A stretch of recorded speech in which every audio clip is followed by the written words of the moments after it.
I'm Max Keiser. Welcome to the Keiser Report.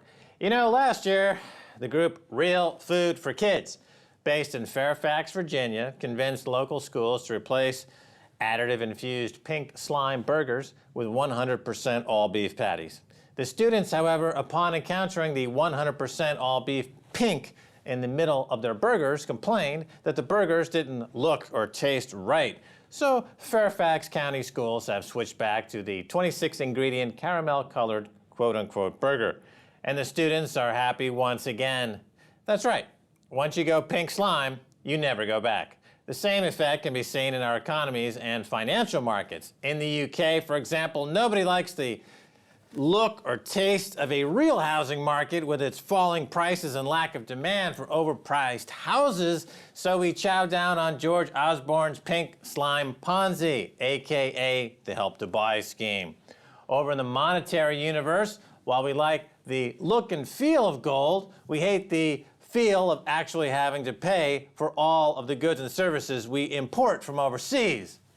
And so instead we use the pink slop of fiat currencies, the dollar, the US dollar. Stacy Herbert, this sounds horrible. Yes, Max, and once you think of it, you can see it everywhere you look, from our education system, where everybody graduates with A's, straight A's, and yet they proceed into the rest of the world where they have no skills, not even basic literary skills, as we found out this week. We also prefer democracies, which is the pink slime of political systems, rather than a republic, because we don't like the challenge of keeping a republic. And we see that in the financial markets, where we prefer IPOs that pop. We like everything to be easy profits, right? And we saw a bit of this psychology in this first headline here. Tweeter changes stock symbol after Twitter confusion. So Tweeter is a home entertainment company which is bankrupt. And people confused it for the stock symbol of Twitter, because Twitter's it will be TWTR. This company is TWTRQ. So Tweeter, which doesn't trade at all many days, and often for less than a penny when it does, rallied on huge volume Friday. Some investors mixed it up with Twitter, which last week revealed plans to raise up to $1 billion in a public offering and will list under the symbol TWTR. So shares rose up to 2,200% at one point, and 14.4 million shares traded. Well, keeping on the theme of pink, let me add a little anecdotal flavor to this story. When I was working as a stockbroker, these types of stocks that were illiquid and traded very infrequently were listed on what were called the pink sheets, which were available in brokerage offices around the system. So here we have a pink sheet stock, or a pink slime stock, which is bid up 1,000 or 2,000% because of the misperception that because it shares a similar trading symbol to a stock that's not even listed, people decided to barrel in there and see their gains rise spectacularly before they figured out that this was not exactly what they thought it was, and then it crashed just as readily. But I get your point, that whether it's pink slime in our burger or the pink sheet stocks in our portfolios, we don't want the real thing. We want artificiality. Artificiality is what everybody wants. They have lost touch, as the children have demonstrated, with the real. The real is no longer something that can be appreciated through the tactile senses, because the tactile senses are becoming extinct. Well, when they reopened the markets on this stock, it was listed as THEGQ, down 84%, back to below a penny. But I did think, wow, all these people are so stupid that they didn't even realize they're trading this company that's not even Twitter. And then, so I went to the NASDAQ.com, and look what, this is an image from NASDAQ.com. When I entered TWTR, which is Twitter's handle, this stock is currently not trading. Visit the Tweeter Home Entertainment Group Incorporated IPO page for the latest information regarding the IPO. So it was NASDAQ that it was the one that sent people to Twitter.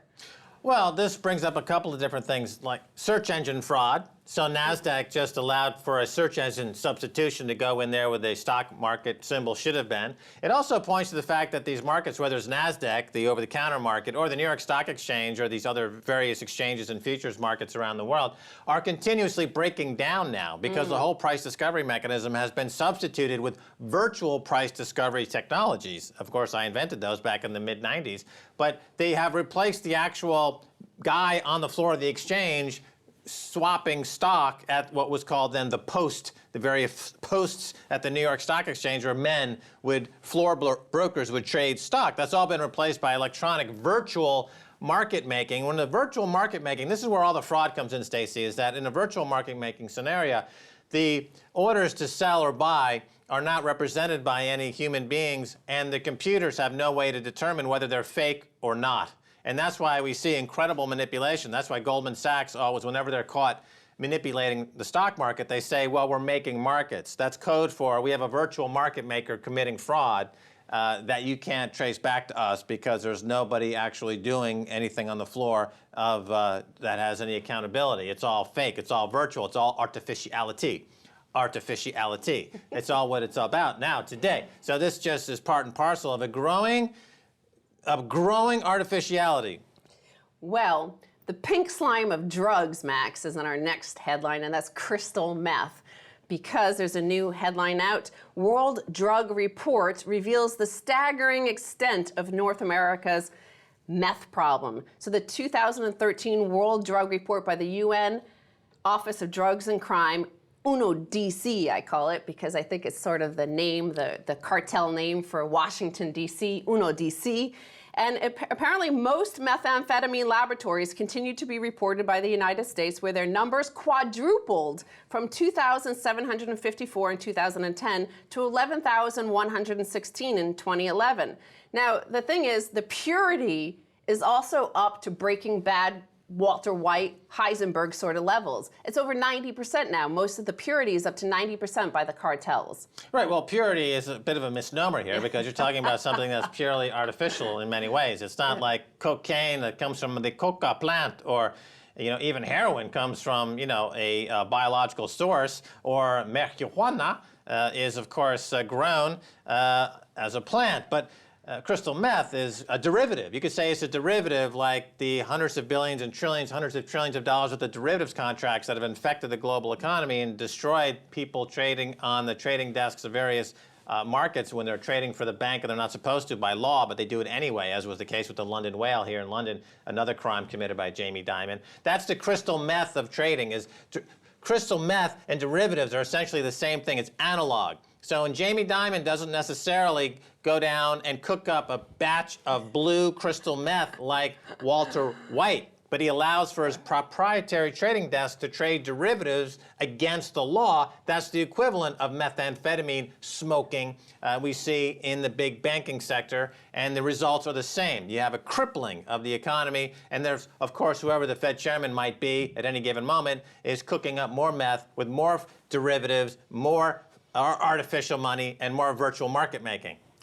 Well, the media in the U.S. focuses mostly on these shake and bake sort of labs, these home labs where they mix up some cough syrup and starter fluid, and so, the ice packs, those blue ice packs, they put some of the ingredients into there, they shake it up, and they serve it. I remember when I was a kid, they had a campaign that you shouldn't eat paint chips because it gave you rubella. Today, people really are promoting the act of smoking paint chips as a way to get high cheaply. I mean, that's a huge difference from 40 years ago. Well, so according to this data, from 2007 to 2011, the purity of available meth in the U.S. skyrocketed, while the price tumbled from $290 per pure gram to less than $90, a combination that hooks people on the fast, intense, and long-lasting high. So it's 90% pure, but 80% of the meth in the United States comes from the Mexican drug cartels, in particular one, the Sinaloa cartel. Now, this article in Business Insider, a very mainstream publication, right? They say the Sinaloa cartel, led by Mexican kingpin Joaquin El Chapo Guzman, accounts for 80% of the U.S. meth trade. It should be noted that there are allegations that Guzman, who was on the Forbes list of billionaires from 2009 to 2012, works with the U.S. government. Yeah, it should be noted. Yeah, I'm noting it right now. I think we all should note that Guzman, the kingpin of Mexican methamphetamine dealers, works with the U.S. government. But remember, Stacy, as we reported on this show, the 2008 financial crisis was driven in part from the closure of the Cambio money exchange shops connected to the Mexican drug cartels, which shut off the supply of actual physical dollars. Because remember, we live in a fractional reserve banking system where there's very few actual physical dollars. But when they cut off the supply as part of a beef that they had with the U.S. government, who decided to crack down on that money laundering, and this includes, of course, HSBC, they cut the supply of cash off, which in turn caused the financial crisis of 2008. And it wasn't only until they turned the money supply back on that we saw some liquidity return to the market. Yeah, well, we're going to get to that in one moment, but I want to point out that in light of Silk Road being shut down, this statement here about Sinaloa is interesting. In court documents, a high-ranking member of Sinaloa, currently in U.S. custody, asserted that Guzman is a U.S. informant. Sinaloa was given carte blanche to continue to smuggle tons of illicit drugs into Chicago, and Operation Fast and Furious was part of an agreement to finance and arm the cartel in exchange for information used to take down its rivals. Well, a couple of things. First of all, in other words, Sinaloa, the Mexican drug cartel, is subsidized by the American taxpayer. Yes. So why don't they list Sinaloa on the New York Stock Exchange? Why can't I buy shares in Sinaloa since I'm paying for Sinaloa? Why can't I buy shares in Guzman if, in fact, I'm paying for Mr. Guzman? Okay, I should be able to buy Sinaloa, and they should list it on the exchange, and they should list it properly with the correct symbol for trading, which would be METH for meth. Yeah. I want to buy Mexican meth cartel profits today on the exchange, and the fact that that's not available to me shows you the asymmetric warfare going on between shysters on Wall Street and the frickin' money launderers and the Mexican drug cartels, and you and me, the frickin' investing schmuck that doesn't have access to the real good stuff. So finally, here's an image. This is $207 million cash, and this is in 2007. About $207 million was found in the home of a suspected cartel supplier of meth precursor chemicals. The pile, which weighed more than 4,500 pounds, is considered the largest drug cash seizure in history. As you pointed out, in 2007 is when the liquidity crisis began. The UN, this UNODC, which I like to call it, they're the ones that pointed out that the liquidity crisis did start with this, and that the cash, once it came back into the system from the drug cartels, provided liquidity to the banking system. So in light of the debt ceiling talks coming up, we need Guzman's money to liquefy the system. Right, there's Janet Yellen. She'd put on a big frickin' mustache and carry around a six-shooter and like an AK-47 and give testimony before Congress then during the Federal Reserve's quarterly statement to the Congressional Oversight Committees. And she should call herself Janet Yellen Guzman. Then confidence would be restored to the U.S. dollar and the U.S. bond market. Moody's and Fitch would have to upgrade the bonds of America from AA to AAA if Janet Yellen wore a mustache and carried an AK-47 and talked to the people in Congress in Spanish about her meth labs. That would be a huge boost for America. Stacy Herbert, thanks so much for being on the Keiser Report. Thank you, Max. Stay tuned for the second half. A whole frickin' lot more.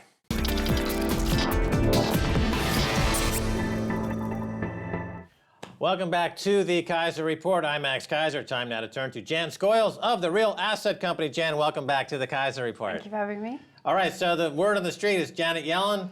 She might be the next Fed chairman. What's the deal? Is it? What are your thoughts on this? Well, my first reaction was nothing much is going to change. You know, she's already known to be a dovish member of the Fed. Dovish member meaning what? Meaning so what? she's already kind of easy monetary policy. You know, will put inflation to one side if, you know, she thinks it's going to promote things like employment, you know, other policies that the Fed try and push. And in terms of where we're coming from in terms of gold, my reaction is we can just carry on sort of down the same path what we thought the Fed were going to do. She's been very supportive of the policies been put forward so far. Okay, $85 billion a month in quantitative easing. What's the chances that she'll raise that? Chance to raise it. Well, she, you know, we have seen that she's been quite supportive so far of what's going on, but the market so far have shown that they've expected tapering to happen. So it depends how much she's going to be listening to the markets. Although having said that, Ben Bernanke last month said we won't be dictated to by what the markets are saying. So I'm not very sure about that one. But, you know, in terms of her competence as, you know, chairwoman of the Federal Reserve, she said after the crisis that she didn't appreciate the seriousness of, you know, securitization, what was happening with the credit ratings agencies. And she just said, oh, you know, I just didn't recognize recognise the seriousness of what was going on. And if that was someone that had said that was the vice president of a company, they wouldn't then be made president of that company. So to me, it just seems like quite a dangerous situation for the US economy, because it's just more of the same. Well, this kind of institutional blindness is what you want in a Fed chairwoman.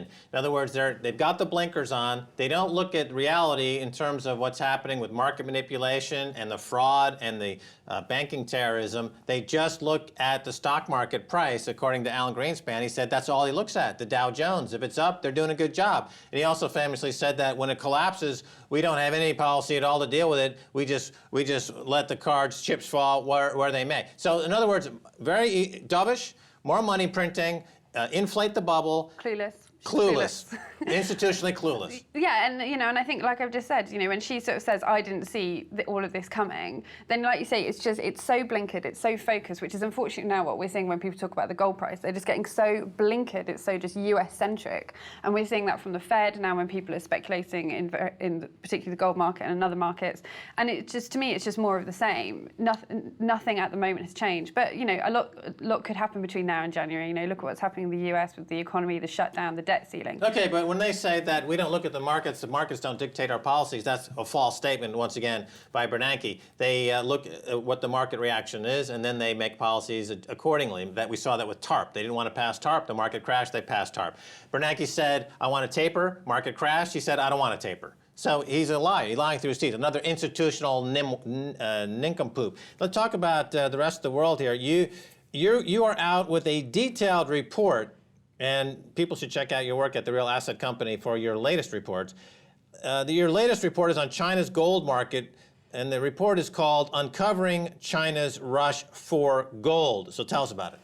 This is a collaborative report between myself and a guy called Keiser, who everyone should follow on Twitter. And he's got a fantastic blog as well. And he's the ultimate sleuther when it comes to digging deep into Chinese gold market. And last time I was on, we talked about this before, but we were kind of comparing it to COMEX and the London gold market and things. COMEX being the market in the US. It's the biggest, and they have the biggest gold futures market that's going on. So when we looked at China this time around, we just for a starter, just laid out the different elements of the Chinese gold market, one of which was the Shanghai Futures Exchange, which is the second largest gold futures contract in the world, but it's significantly smaller than COMEX. I think COMEX open interest on COMEX is 11 times larger than it is on the Shanghai Futures Exchange, so it's huge. But having said that, volumes have started dropping on COMEX, and the Shanghai Futures Exchange is slowly, taking that volume away.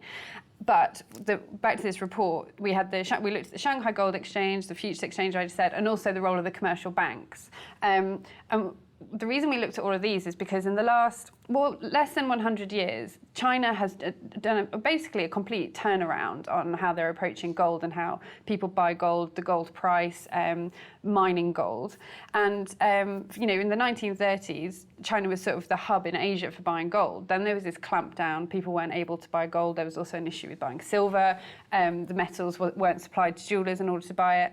And then from about 1982, we've seen this very, very, very slow taking off the sort of foot off the clutch and letting people get more involved in the gold market in China. And, but this is on both sides. This is supply and demand.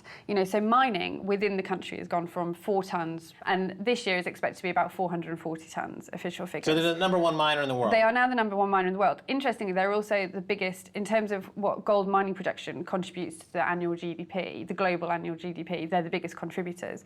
But having said that, gold mining contributes the smallest amount to the country's GDP than any other mining nation. So it's still a very small industry in terms of contribution. Right, there's the talk about gold bullion ounce per capita in various countries. Yeah. And China, although it has an emerging stockpile of gold, this gold per capita number is still relatively low. Yeah, I think it's one of the lowest in the world. It's less than, I want to say 0.16, but I think that's 2009, 2010 figures. I haven't worked it out per capita, but we'll do that in our next report.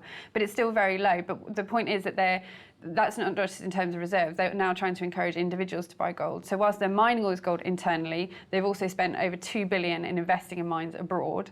Meanwhile, they're opening up their internal gold market. The gold price is now, it's a spot market. It's influenced by the international gold price, whereas before it was closed. And they're just making it more and more accessible impossible for individuals to buy gold. They're even advertising on TV. Well, let's talk about this consumer appetite for gold in China. Because in Chinese culture, there's a saying that a man makes 2 fortunes in his life. His first fortune is in gold, and then he goes on and makes another fortune. But the idea is, and I suppose you have to include women now, for the 21st century, they have many business women in China now are blazing the way toward higher GDP numbers. But this idea of stockpiling gold as a form of savings, you're saying that they're advertising buying gold. That's very different in the West, isn't it? Where they're saying all over the UK and America, there are shops where you can sell your gold to get paper. In China, it sounds like the opposite. Well, it's completely opposite. This is something else that Keiser Janssen noticed, that there were kind of half-an-hour adverts going on their national television channels encouraging you to buy gold. The ICBC set up a gold accumulation plan a couple of years ago, and within, I think, 6 months, or maybe it was 12 months, they had 1 million accounts using, accumulating gold. Accounts. 1 million accounts, which doesn't sound like very much in a billion-person nation, but within a year, that kind of, they've made it more accessible, and that was in 2010. So, and we've seen huge volumes going through the Shanghai Gold Exchange. The other thing I want to talk about is that people are debating whether or not China is going to overtake India this year in terms of demand. Well, in this report, again, this is Keiser Janssen found this out, was that actually they may well have already overtaken them in 2011 if you look at China's official figures rather than what the World Gold Council is saying. And regardless of what the demand that's going on in China, like I said, they are playing both sides of the coin here. There's supply and demand going on. They are trying to buy up gold outside of the country, not just, these kind of imports from refineries and through via Hong Kong. What about this so-called China put in terms of the gold price? In other words, anytime the West is dumping their gold, and for either reasons of financial instability or manipulation, there seems to be a ready buyer on the bid at $1,300. Going like this. Yeah, with China and Asia. Is that true? Well, I think evidence shows it already. Back in April when the gold price fell, we saw huge volumes going through the Shanghai Gold Exchange. This year alone, they've bought up 1,600 tons. So they are, the imports from Hong Kong are consistent. I think last year we saw 100 tons being bought up. And, like we're actually seeing with small private investors in the West, they are buying gold when the price is low. And China is just doing it en masse and, at a much, much bigger scale so that we're noticing. Okay, what is China's official gold reserve number in tons? The official gold reserve number is 1,054 tons. Which makes them number what on the world table? Very low down. I can't give you the number. That's terrible. I should have done that. But they're in the top 10. Yeah, they're in the top 10. They're but compared to the US and Germany, they're low. Right. Germany's at 3,000 tons. Yeah. US says 8,000 tons. Yeah. Okay. So here's the 64,000 fiat currency dollar question. What is the real number? Because during this crisis, they've had agents out around the world accumulating gold on the sly. We posit conservatively, looking at a paper that was written back in 2010, which was by a very senior official in the gold industry in China. He suggested that China have over 6,000 tons by the year 2020. Now, if we look at accumulation, we start on a basis of 1,054 tons between 2020, and you just take a conservative number. We estimate they must have between 3,300 tons, but that is a very conservative You're saying figure. right now that your best guess is that China has over 3,000 tons. Just because, rather than speculating, because we don't know exactly where this gold is going that's going into China, and this is the point of this series that we're doing at the moment, is we're going to look into this further. But they're heading towards 6,000 tons by 2020, which would give them almost equal on the same level as the U.S. Well, officially. Officially. The U.S., some have speculated that they've been leasing their gold out as part of this gold suppression scheme. And so they don't really have 8,000 tons of gold anymore. They've leased it out to the gold bullion banks, who have sold it off into the world markets, principally so China's got it. to China. Yeah.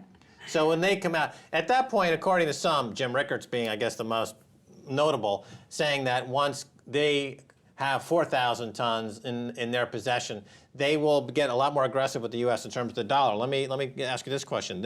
China this week warned the U.S. that they had better raise the debt ceiling and pay the interest on their debt they owe China. So people say that there's a symbiotic relationship between China and the U.S. in that China has U.S. as their biggest market, and they get dollars in return, and there's a symbiosis there. And it's not in their self-interest to cut that strategic relationship. Then again, if the U.S. is not going to pay their bills and the government is closed down, at some point China may say, you know what, we're going to cut this pig loose. I think Confucius said that, actually. And but they would need a lot of tons of gold on their books before they do something like that. You're saying that they could have 3,000 tons or more. Some are saying once they get to 4,000 tons, they're in a position to cut the U.S. loose. And the rhetoric now is getting more pointed. Is this going to be contentious, U.S.-China? Yeah, I think it's a major issue, because we've talked about this before in this relationship between the US and China, and this is what many say is why China are buying all this gold, because of this relationship with the US dollar, this connection they have. I think this is a key thing that everyone should be looking at, but I think what's also key that you need to think about is that they're not only trying to build up their reserves to cut this pig loose, as it were, but they're trying to encourage individuals to hold gold. So it's not just about cutting that pig loose with how many tons of gold they've got. They're preparing, they're laying the ground, not just on the international market in terms of their reserves, but they're laying the ground and making sure people have enough gold, individuals have enough gold as well. All right, we got to cut it off there. Jan Scoyles, thanks so much for once again being on the Keiser Report. Thank you very much. And that's going to do it for this edition of the Keiser Report with me, Max Keiser, and Stacy Herbert. I'd like to thank our guest, Jan Scoyles of the Real Asset Company, where you can find her latest research. If you'd like to get in touch, please tweet us at Keiser Report. Until next time, Max Keiser saying bye, y'all.